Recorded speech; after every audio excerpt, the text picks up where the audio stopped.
listening to What Did I Say with Dan Rothenberg.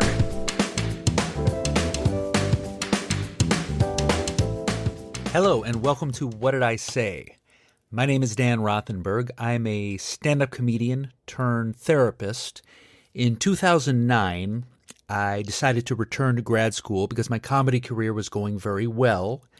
And now I'm a licensed therapist. I live in Portland, Oregon. I have a practice specializing in teenagers, tweens, and young adults.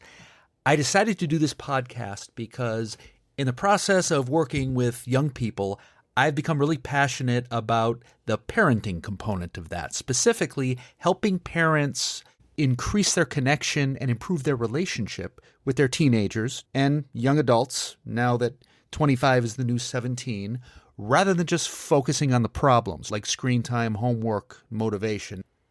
Now, that's not to say that all of that stuff isn't important, and we are going to address those issues, but through the lens of fixing the relationship rather than just the behavior.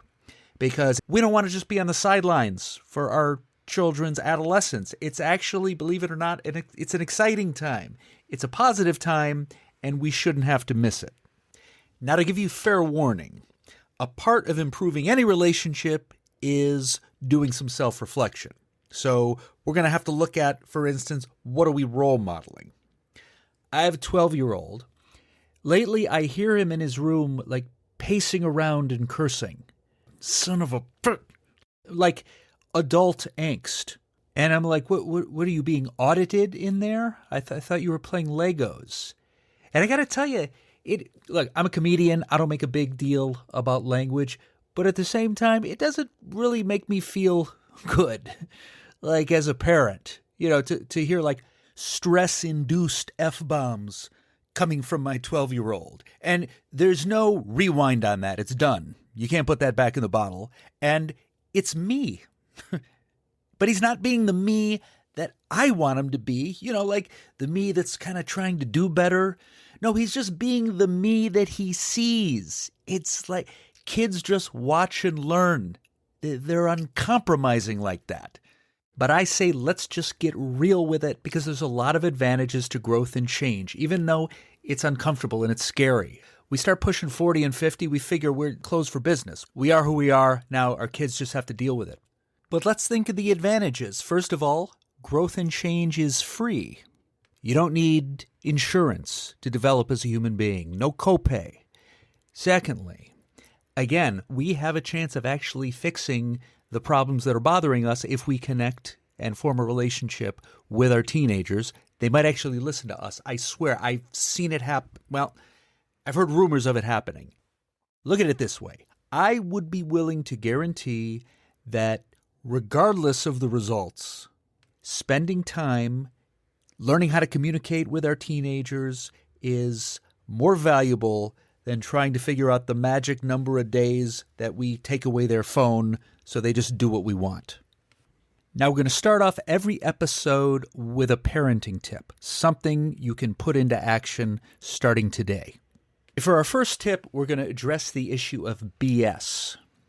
I'm apparently trying to keep it clean at this point. We'll see how long that lasts. Adolescence is a time of BS for both teenagers and parents. Teenage BS is often about avoiding consequences, not wanting to disappoint parents, gaining freedom, while parental BS, yes, that exists, tends to be about micromanaging our kids, kind of having an agenda, often rooted in our own anxiety. Now, does this conversation sound familiar to you? You were supposed to call last night when you got to Connor's house.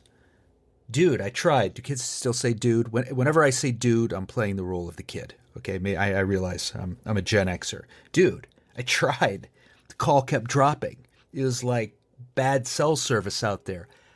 I was worried sick about you. Dude, I know. I totally felt bad.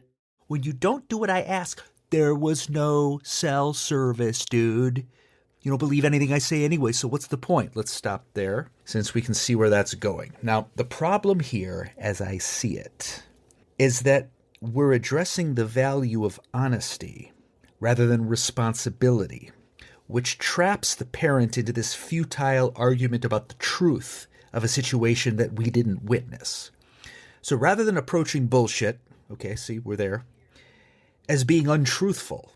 Let's reframe it as an excuse for not doing what we say we're going to do. In life, making excuses complicates relationships and screws up careers. So we want to teach our kids not to make excuses. It doesn't matter if it's true or not. Like speaking from experience, telling your boss that you didn't complete a task because of something like cell service, you might get one of those a year, but eventually Subway's going to find someone else to mix their tuna. Oh, still have flashbacks. But anyway, with this reframe, we have more to work with. It's about responsibility, so let's try it again. Dude, I tried calling you, but there was no cell service. I understand. But our agreement was that if you didn't call, you'd be grounded for one night the following weekend. But it wasn't my fault, but it was your responsibility. Being bored at home for a night will help remind you to check the cell service in advance. Do what you gotta do so you fulfill your obligations. This sucks. I agree. This is where we want to try to be with teenagers. Notice, I'm not judging, criticizing, or over-lecturing. I'm not being permissive or getting walked on. This is because I have a plan and I know what value I'm trying to instill. This is the great North Star when parenting teens. Easier said than done. I'm having this argument with myself, but an ideal to strive for. Okay, that was today's parenting tip. Thank you very much. Every episode, I'm going to try to incorporate the expertise of another therapist or professional. This will take the form of an interview or a discussion of a popular parenting book. Today, we're going to do both. Since we're focused on connecting with our children, it is only fitting that we begin with the book, The Conscious Parent, by Dr. Shefali Tsabary. This was a New York Times bestseller back in 2010, prefaced by the Dalai Lama, big hitter, the Lama, praised by Eckhart Tolle. All the famous calm people recommend The Conscious Parent. And it's about connecting with our children on a conscious level, rather than playing out the unconscious patterns we learn from our childhood and society, which limit us as individuals and parents. To quote Dr. Tsabary, while you may believe your most important challenge is to raise your children well, there's an even more essential task you need to attend to, which is the foundation of effective parenting. The task is to raise yourself into the most awakened and present individual you can be. The reason this is central to good parenting is that children don't need our ideas and expectations or our dominance and control, only for us to be attuned to them with our engaged presence. Okay, stay with me. I realize this might sound like pre-COVID idealism. How do we become attuned and engaged with our kids when they'll barely talk to us? To answer that question, let's begin with my first interview, which I am very excited about. We were colleagues at Penny Lane Centers in Los Angeles, where we worked with foster youth. She is now the CEO and founder of the wildly successful group practice in Santa Clarita and Lancaster, California, Healing Solutions Family Therapy Center. Ladies and gentlemen, it's Tricia Colcord.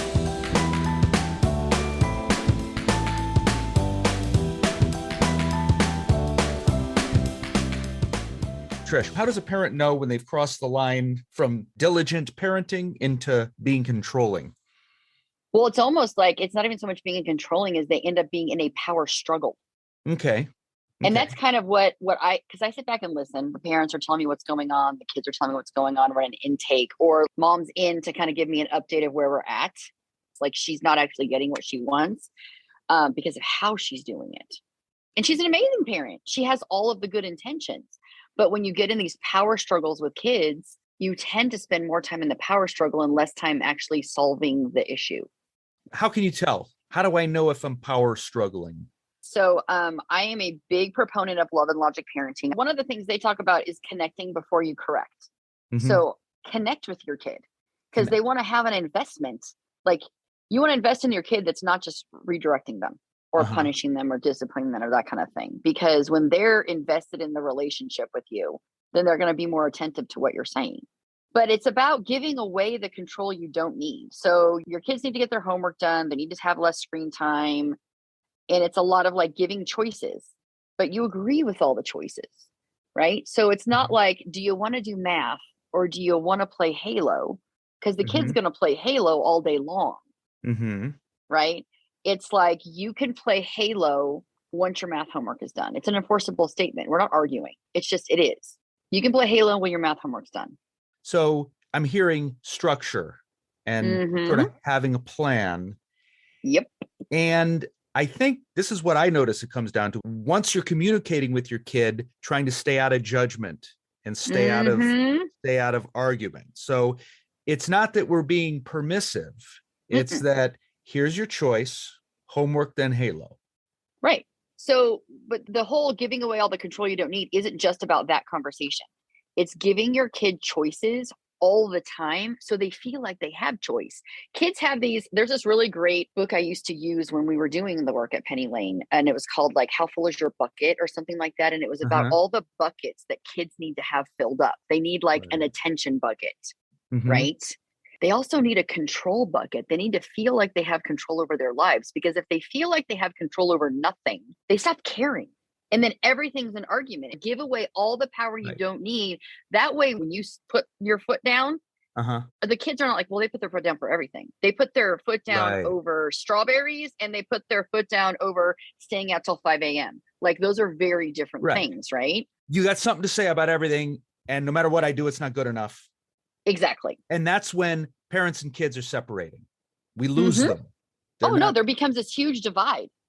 With social media and technology, I work with a lot of kids that they're going into their room and living in the internet world. Totally living in their room, saying they're doing their homework. Right. So you want to connect with your child and give them some choices like, hey, bud, like it's, teenage boy. Why don't you come out here and work at the kitchen table on your math homework? And I'm going to, whatever you've got to do, like balance the checkbook, pay the bills, read a book. What are you modeling? So begin by modeling and maybe doing it together. Right. Because I will tell you, my kids will sit down at the table and do homework with me doing, like, I got to type notes for work or do payroll or whatever.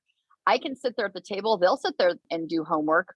Now, if I say, I'm going to go watch a movie and I want you to sit here and do homework, you can't go from absolutely no structure and no routine to, I just want you to do this.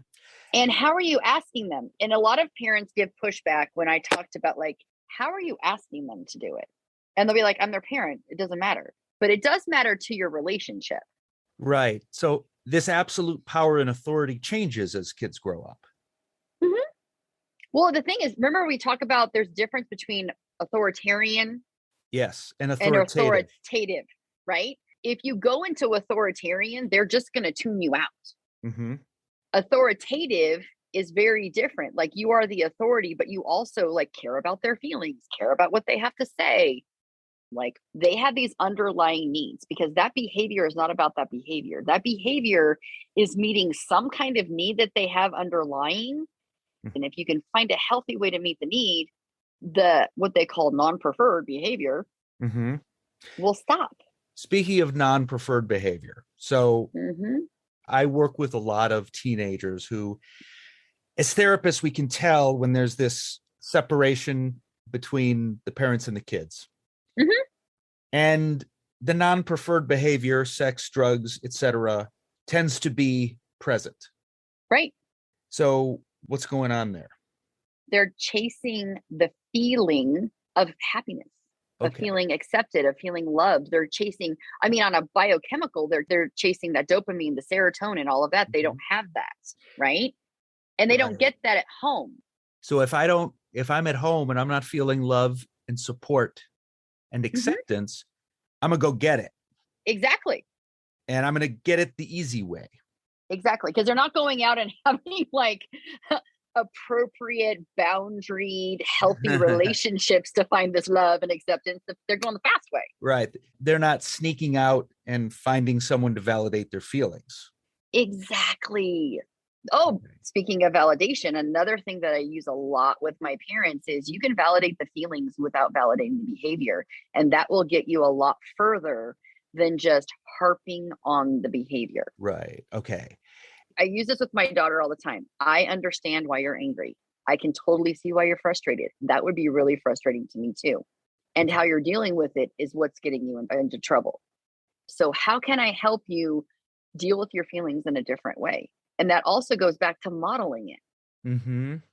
Because if we're modeling screaming obscenities at our spouse when we're frustrated, or perhaps pacing around alone and cursing, and our teenager sees that's how you deal with your frustration, then that's how they're going to deal with their frustration. Oh, God. Oh, it's tough. I will tell you right now, when I became a facilitator for Love and Logic Parenting, I was 21 years into my parenting gig. Uh-huh. So I had to change my parenting style at 41, 42 years old. Mm-hmm. And I'm not going to say it's easy, because we are wired to parent the way we parent. A lot of times it's because that's how we were parented. Mm-hmm. Right? Mm-hmm. And we can also be generous in our assumptions and be like, our parents were doing the best they could. That's probably how they were parented. And now that we know how to do things differently, that whole Maya Angelou thing, right? You did the best you could with what you knew. And when you knew better, you did better. Mm-hmm. So it's about learning new things, trying new things, right? Mm-hmm. And when I work with my parents, I'm like, let's just try one thing. Let's try an enforceable statement or validate the feelings before you correct the behavior. Because if you say to your kid, like, I understand this is really frustrating for you. I mean, me and algebra and we were not friends until I went to grad school, like in high school and junior high. You talking about the math, or that's the name of the math children? Okay, you never know. No, that's true. No, I have no children named Algebra. Okay. But in junior high and high school, math and I were not friends. I struggled. It was frustrating. And when I tell my kids that, like, oh yeah, I totally failed algebra when I was a freshman in high school, I'd take it again. And they look at me like, what? Like, normalize the fact that it's not easy. So a lot of parents, we want to go the other way. We don't want to show that weakness. We want to keep that authority. We don't. Right. A parent would be afraid, okay, I'm enabling them to fail. But no, we can be vulnerable. We can be honest with our kids. Right. That's connection. And then they're going to be more likely to come tell you when they're drowning in math homework and they don't know what to do, instead of, oh yeah, I got it done. And they're in there playing Halo. And in their mind, they're going, holy shit, I'm just going to totally fail my test tomorrow. But, or they go to the whole self-deprecating thing, which is, well, I'm just stupid, because apparently my parents have never failed at anything. So I'm an idiot. And they get that negative self-talk going, which then perpetuates the non-preferred behavior, as we call it. And it just perpetuates the problem. So just to sum up what I think is an important point, when we talk kids out of their feelings, they feel like they're not good enough. We need to have our feelings. And as parents, we kind of want to fix it. No. It's not that hard. No, you can do math. No. So imagine this. If we say something to our kids like, no, you're really smart, you can do this. That sounds positive, but that's not meeting them where they're at. Exactly. They're having a tough time. Exactly. Sometimes we need to say, this is really hard. Something like, fucking chemistry. Oh, dude, I'm glad I'm not in high school anymore. I feel you. How can we just take a step forward? And maybe the task isn't to do it all perfectly that night. The task is to get started. Right. And baby steps. Right. So speaking of baby steps, not to cut you off, I just want to, you're saying so many good things. When we're taking these initial baby steps, it's still not going to look perfect. For instance, let's say we drag that kid out and we do a little homework together for an hour. Maybe they're still on their phone longer than we'd like. So it's all baby steps. And if you want it to be sustainable, right, we're going to take some steps. But the most important part of parenting is connecting with your kid. Okay. Because once you have that connection, once they understand that you are in the trenches with them, in all of their imperfection, then they're going to listen to what you have to say. And we also try to put like our value as a parent based on their successes, realizing that we're valuable as a parent because we show up every day and try to do the right thing, not because our kids are, getting straight A's. I want to circle back to the feelings where you said that it's really important that the kids are allowed to have their feelings. Yes. Dr. Brene Brown. I am a big proponent of hers. She's been doing research for, I was just listening to one of her podcasts. She started her research 6 months before 9/11. So we're 20 years in now, right? More than 20 years in. And she said, we have been conditioned to think that we are thinking beings that occasionally feel. No, we are feeling beings that occasionally think. And when we get emotionally dysregulated as human beings, the prefrontal cortex completely like goes offline. Like it's offline. And the amygdala is running the show. Right. The amygdala is fight, flight, freeze, panic. Yeah. Yeah. Remember, fight, flight, or freeze. Freeze also can look like avoidance. And that's not your teenager saying, I don't love you and I think that you're crappy. It's, I don't want to be shamed. I don't want to feel any worse about this than I already do. So I'm just going to try and hide in my room and hopefully you don't notice I'm here. I hear a lot of kids say, you know what? I was about to do my homework. And then my dad came in and said, hey, remember to do your homework. And I lost motivation. Yeah. And especially like, or why haven't you done it yet? Yeah. Or the point is the control we're putting on our kids decreases their motivation. Because again, if they feel like they have no control over their life, then why bother? So Love and Logic Parenting has a great thing that they taught how to do this. And I think it's awesome. It's giving, especially with teenagers, you're not going to do this with a 5-year-old all the time, but like giving them the opportunity to figure it out themselves and encouragement like this, like, you know what? I am confident that you can figure out a solution to this problem. So tell me what kind of plan you think would work and give them the opportunity to come up with a solution. One of the problems that I did not find out until I went to college, because my parents, I have a really good relationship with my mom and my stepdad, and they're great. But I will tell you that the mom and stepdad that raised me were very controlling. I had the weirdest problem, and I was a very compliant child. I always say, hi, my name is Tricia. I'm a recovering people pleaser. I get that. I went to college and did not know how to make any decisions for myself because they were always made for me. You want to teach your kids how to make their own decisions. Right. And at the end of the day, I guess we have to trust that they're going to get it. And the thing of it is, the end of the day, when they make a decision and it doesn't work out, it's not, what the hell's wrong with you? Why did you do that? Well, that was stupid. I wouldn't have done that. You know what? I could see how that you thought that would be a good idea. And how did that work out? Okay, well, let's brainstorm a different thing. Failure is the birthplace of innovation. How about, especially because we're talking a lot about teenagers, giving them the opportunity to figure out how to get to the end. You know, they always say there's like more than one way to skin a cat, right? There's more than one way to accomplish getting your homework done. Okay. Letting them be kind of creative about it. Exactly. Trevor, you need to get your homework done because you do, right? This is like, when I would say it, like, because I have a 28-year-old and a 19-year-old, I've gotten 2 through high school, you know, and I would say, like, going to school is your job. If you don't turn in your homework, it's like going to work and like not turning in your time card. So I had one kid who wanted to do homework with his music blaring. And I was a very young parent. I was 20 years old. So when he was to do that, I had been in that controlled environment. I'm like, oh no, you have to have silence and you have to do this, you have to do that. He's like, Mom, when I have the music on, I can concentrate.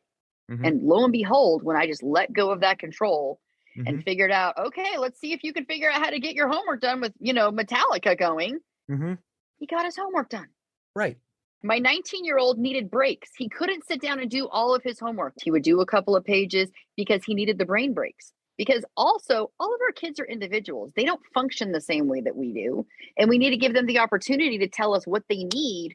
Because if they're doing it the way it works for them, they're going to get to the end. Right. And we can all relate to that as adults. Think about how you go to work and we need to do it the way we need to do it, the way we can wrap our brain around it. Everybody's different. Absolutely. And yes, doing homework to Metallica doesn't make a parent comfortable, but maybe that's a good battle to choose. Absolutely. If he's going to get his homework done. Yeah. Is this the hill you want to die on, whether or not he's listening to music? Right. And again, letting go of all the control you don't need. You didn't let go of the control that you have to do your homework. You let go of the control of how they're going to do their homework. We're not letting go of rules and structure. We're letting go of what we don't need. And that's something we can all begin today. Absolutely. And that's a control we actually have, how we act. You and I have both read many parenting books. We've facilitated multiple parenting classes. It all comes down to patience, being present, taking time, which I know we all don't have, taking time and listening. And there's no shortcut for that. It's hard. Absolutely. I got 4 kids that still live at home, and they all have individual needs. They all do things differently. They aren't cookie cutter. Right. But when I spent time investing in them, I spend less time disciplining them now. Yeah. Especially, I could add during COVID. My kid is 12. I know as much as hard as it is. Right now, we started snowboarding. I have no interest in snowboarding. I'm starting to get it because once you get out there, you enjoy it. I'm 49 years old. I'm falling on my ass. Right. You know what I'm saying? I'm not into new slippery sports, but I'm out there with them because I know I have to model it. Yes, because when you have that connection, they're going to pay attention to your words. And again, it goes back to modeling, right? Modeling how to deal with hard emotions. That's a way to connect. I will never forget when I started showing my kids my sadness instead of trying not to and stuffing it. And then it would come out as irritation or anger. Because when we stuff our emotions, they come out when we don't want them to. We're human. So that's another thing. We don't always need to, as they get older, we don't always need to protect them. No. If we don't teach our kids how to have an argument in a healthy way and then have the resolution and the repair, how are they going to learn that? They're not all going to go get a master's degree in psychology and learn that from the Gottmans, right? They have to see it in their home, right? So if they see you and your wife have an argument, but you're not name calling, right? You're not doing that. You're literally like, I feel this way about this. She feels that way about that. Right. And then what if we modeled, you know what, I'm really frustrated right now. I need to go take a walk, calm down so we can have a better conversation about this. Holy crap, if we model that to our kids.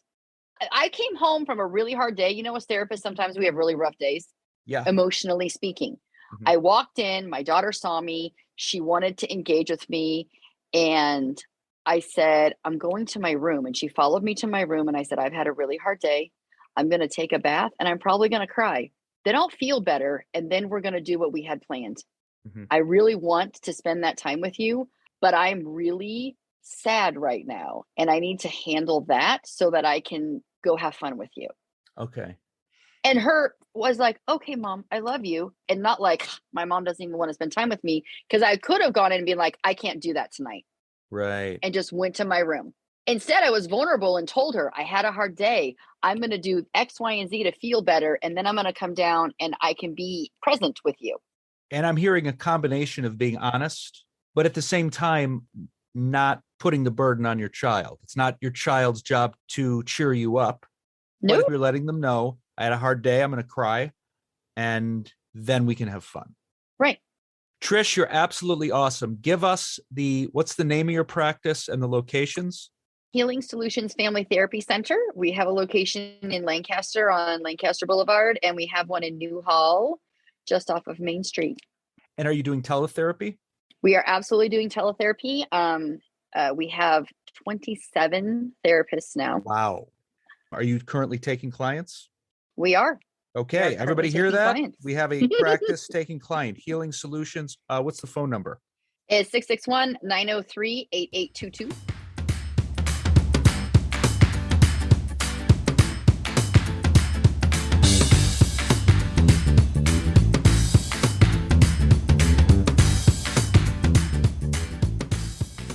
That's healingsolutionsftc.org. Just tell them Dan sent you, and you get a free tote bag. No, not really. I made that up. Couple of points I want to hit after that interview. First of all, the difference between authoritative and authoritarian parenting. It's important because they sound similar, but they're a lot different. Authoritative parenting is associated with positive outcomes. It's strict but structured, organized. Parents that are working together and have created rules that are grounded in their values and they're consistent with their consequences. Authoritarian is more whatever I say goes. That looks more like just walking around, you see your kid on their phone, and it triggers you, and you just say, get off your phone. You don't even know what they're doing. They might be doing homework. They might be having an important conversation with a friend. Authoritarian tends to push kids away from us. That's when they hide in their room and avoid us. Next takeaway. Give away the power that you can. That doesn't mean let your teens run wild, but teens have the developmental need for some agency in their life, including the power to fail and make mistakes. Motivation is derived from natural consequences and experiences, not lectures. You ever say to your teenager something like, hey, if you don't start to blah, blah, blah, then you're never going to learn to blah, blah, blah. And they're like, yeah, whatever. Like, you're talking to a wall. If that wall could talk, it might be like, you might be right, but I haven't learned that yet. You're telling me what I'm going to learn, so let me learn it. But it's challenging to let our children feel the full effects of their decisions or mistakes. For instance, the prospect of summer school seems like a good reason to nag your child, right? I mean, how am I being controlling when I'm trying to help my child be successful and avoid an experience that will suck and ruin his summer? Not to mention my own. On the other hand, natural consequences not only provide a growth opportunity for our kids, but the opportunity to adjust the parenting role we play to one that's more loving and compassionate. If your kid is in summer school, you don't have to lecture him about the consequences of his actions because life is doing that for you. And now there might be room to be more supportive and even proud of your child for struggling through it. In other words, connecting to Dr. Shefali, she goes on to say, the parenting experience isn't that of the parent versus the child, but the parent with the child. We want to, as much as possible, be on their side as they struggle rather than inflicting the struggle, playing the heavy. We can achieve this by looking for opportunities to let life do our work. Life can be a great teacher and mentor. Life doesn't charge a copay either. Life doesn't bring you into its office and blame you after you shell out $165 an hour. I know it's a frustrating dynamic. I get it. Let's say your kid gets his license suspended. Let life schlep him, her, or they to basketball practice. Life has buses, rides from friends, all sorts of opportunities for problem solving. So if we find ourselves wondering, what's the line between healthy parent involvement and control, a good gauge might be, is life providing a legitimate consequence that I'm getting in the way of?